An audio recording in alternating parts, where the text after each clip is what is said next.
ॐ भूर्भुवः स्वः तत्सवितुर्वरेण्यं भर्गो देवस्य धीमहि धियो यो नः प्रचोदयात्। जय श्री राम मेरे सनातनी बंधुओं। आइए इस सनातन रूपी वृक्ष के जड़ों को सिंचित करें और इस वृक्ष को पुष्पित और पल्लवित करें और इसे इतना विराट और शक्तिशाली बनाएं कि हमारे आने वाले वंशज अपने पूर्वजों पर गर्व कर सकें और विधर्मियों से अपनी रक्षा भी कर सकें। पिछले अंक में हम लोगों ने अध्ययन किया कि जब रावण मारीच के पास ये प्रस्ताव लेकर के आता है कि वो सीता के अपहरण में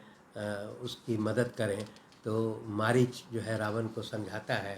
कि श्री रामचंद्र जी है बहुत पराक्रमी धनुर्धर हैं और सभी राक्षस मिल करके भी आप उनको पराजित नहीं कर सकते हैं। और सीता जो है वो एक पतिव्रता नारी है, इसलिए आप उसके अपहरण का विचार छोड़ दीजिए और इस विचार से आपके समस्त कुल के नाश होने की संभावना है। परंतु जब रावण मारीच को धमकी देता है कि अगर तुम हमारी बात नहीं मानोगे तो मैं तुम्हारा वध कर दूंगा, इसके पश्चात फिर मारीच जो है वो रावण के मदद के लिए तैयार हो जाता है। इस अंक में हम लोग अरण्य कांड के 42वें सर्ग से लेकर के 45वें सर्ग तक का अध्ययन करेंगे। मारीच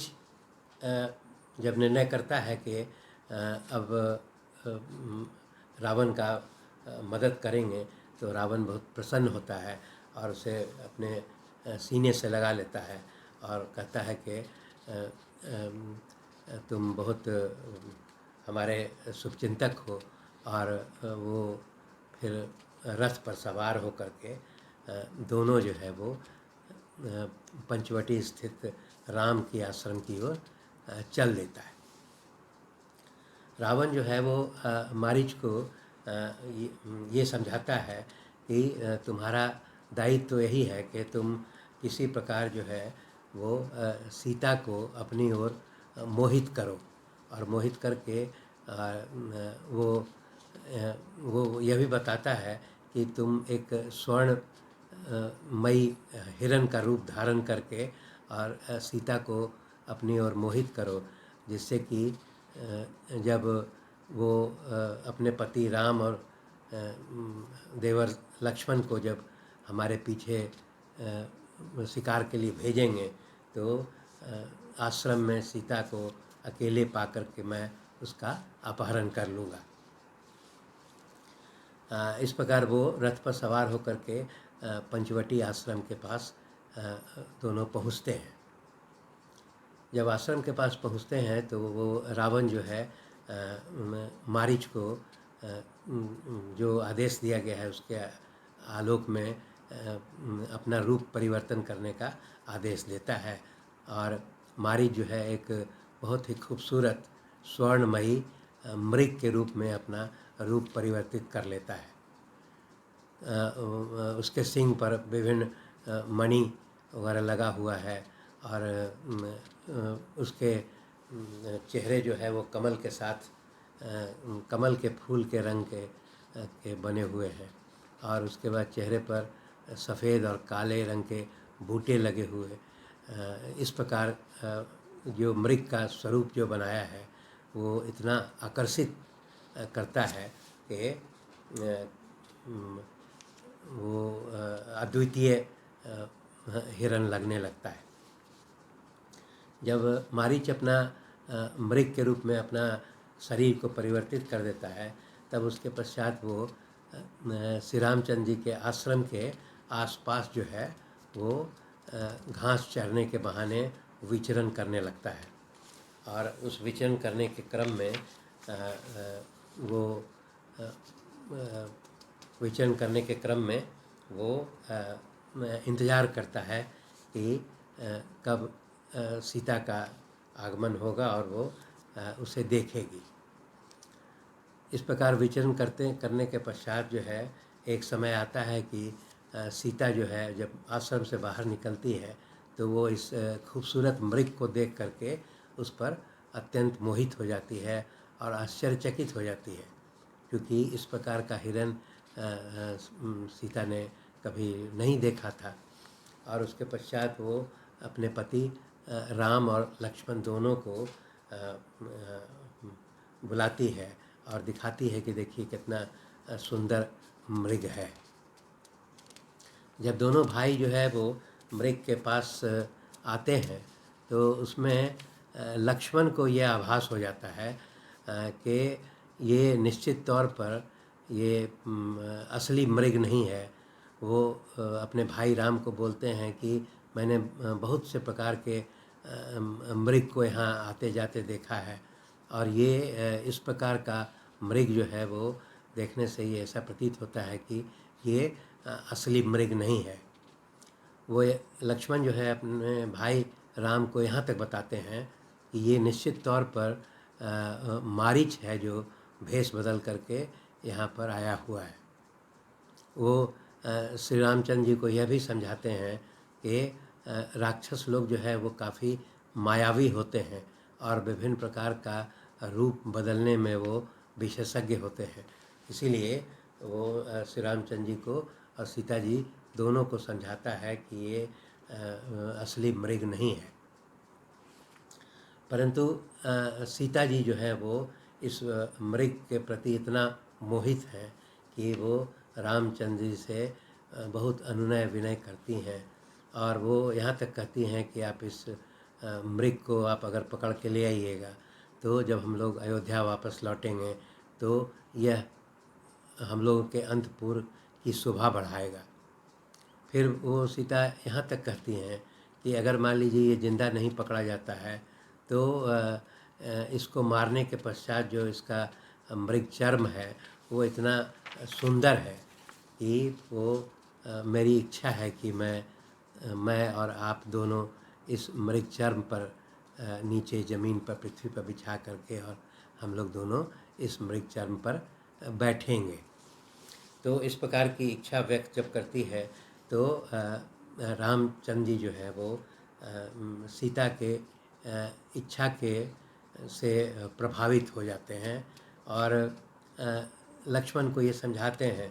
कि अगर मान लो ये मारीच ही है, अगर भेष बदल के आया हुआ है, तब भी जो है सीता की इच्छा को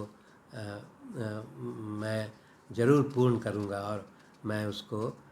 उसका वध आज ही करूँगा। और इस प्रकार जो है वो लक्ष्मण को सीता की सुरक्षा करने का आदेश देते हैं और बोलते हैं कि मैं उस हिरन के पीछे जा रहा हूँ और मैं उसका मृग चर्म जो है वो उसका वध करके और उसका मृग चर्म लेकर के जल्दी वापस लौटूंगा, तब तक तुम सीता की सुरक्षा करते रहना।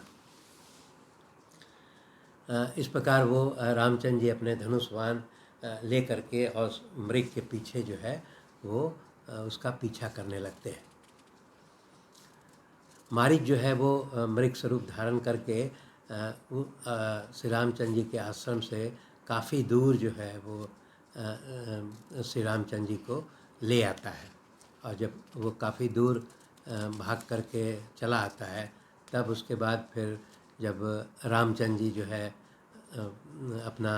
धनुष से बाण चलाते हैं और उस मृग के सीना पर जब वो तीर लगता है तो वो घायल होकर के पृथ्वी पर गिर जाता है। उसके पश्चात जिस प्रकार रावण ने मारीच को यह आदेश दिया था कि जब तुमको तीर लगेगा तो तुम हा सीते हा लक्ष्मण करके और विलाप करना, तो मारीच को जब ये याद आता है तो वो हा सीते हा लक्ष्मण करके इस तरह का खूब जोर से विलाप करता है। जब श्री रामचंद्र जी का तीर मारीच को लगता है तो वो अपना मृग स्वरूप जो है शरीर को भी छोड़ करके और अपने मूल शरीर राक्षस के रूप में जो है वो परिवर्तित हो जाता है। जब रामचंद्र जी ये देखते हैं कि ये सही में मारीच है, तब उनको बहुत अफसोस होता है कि लक्ष्मण जो है वो उन्होंने सही बताया था कि ये मारीच है और मारीच का वध तो मैंने कर दिया है। लेकिन जब वो ये सोचते हैं कि आखिर ये मारीच जो है घायल होने के पश्चात हा सीते हा लक्ष्मण पुकार रहा है, तो उनको ये एक बुरी आशंका होती है। उसके कारण वो श्री रामचंद्र जी बहुत चिंतित हो जाते हैं और चिंतित होने के पश्चात वो अपने आश्रम की ओर तेजी से लौटते हैं। इधर सीता जी जो है वो मारीच के आवाज़ को जब सुनती हैं और कि वो उनको ये भय होता है कि ये हा सीते हा लक्ष्मण जो बोल रहे हैं वो उनके पति श्री राम ही बोल रहे हैं। इसलिए वो लक्ष्मण को कहती हैं कि मुझे लगता है कि श्री राम जो है वो किसी विपत्ति में है, इसलिए उनको जा कर के आप बचाइए। परंतु लक्ष्मण जो है वो सीता को समझाते हैं कि आप निश्चिंत रहिए सीते, ये इस दुनिया में गंधर्व, देवता, दानव और राक्षस ये सब मिल करके भी श्री रामचंद्र जी को किसी युद्ध में पराजित नहीं कर सकते हैं। श्री राम जो है अवध्य हैं और उनका वध नहीं किया जा सकता है। इसलिए ये निश्चित जो है वो ये बताते हैं कि ये राक्षसगण जो है बहुत मायावी होते हैं और विभिन्न प्रकार का रूप बदलने में और विभिन्न प्रकार के आवाज़ बदलने में विशेषज्ञ होते हैं। इसलिए ये इसमें धोखा है, इसलिए वो रामचंद्र जी जो है जाने से इनकार करते हैं। परंतु सीता जी जो है वो एक बुरी आशंका से बहुत बेहवल हो जाती हैं और रामचंद्र जी को बार बार अनुरोध करती हैं। और यहाँ पर अंत में वो जो एक ऐसा आरोप लगाती हैं जिसके कारण लक्ष्मण जो है वो विचलित हो जाते हैं। सीता जी लक्ष्मण पर ये आरोप लगाते हैं कि मैं सब समझती हूँ, तुम्हारी नज़र मेरे ऊपर है और तुम मुझे प्राप्त करना चाहते हो और मुझे प्राप्त करने के लिए तुम यहाँ वन में आए हो और वो इसीलिए तुम राम को विपत्ति में होते हुए भी तुम उनकी मदद नहीं करना चाहते हो। और वो यह बताती हैं कि मैं एक पतिव्रता स्त्री हूँ और श्री राम के अलावा मैं किसी पुरुष का कोई मुझे कोई प्राप्त नहीं कर सकता है। इस प्रकार का जो जब आरोप लक्ष्मण पर सीता जी लगाती हैं तो लक्ष्मण जो है विचलित हो जाते हैं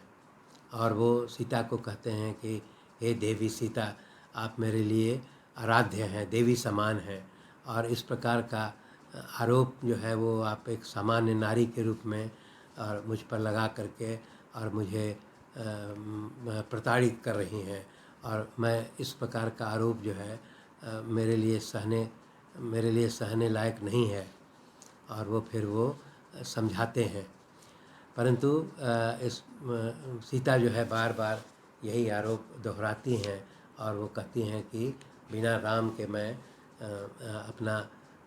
उसी गोदावरी नदी में डूब करके प्राण त्याग दूंगी या पहाड़ से कूद करके अपना प्राण दे दूंगी। इसीलिए वो इतना जो है लक्ष्मण को मजबूर कर देती हैं कि अंत में जो है वो लक्ष्मण जो है वो एक बुरी आशंका को देखते हुए और सीता जी को धिक्कारते हुए भी कि आप जो है मुझे गलत आरोप लगा करके और यहाँ से जाने के लिए प्रेरित कर रही हैं। और वो बहुत दुखी मन से फिर सीता जी को आश्रम में अकेले छोड़ करके और वन में रामचंद्र जी के खोज में निकल पड़ते। इस अंक में इतना ही। धन्यवाद।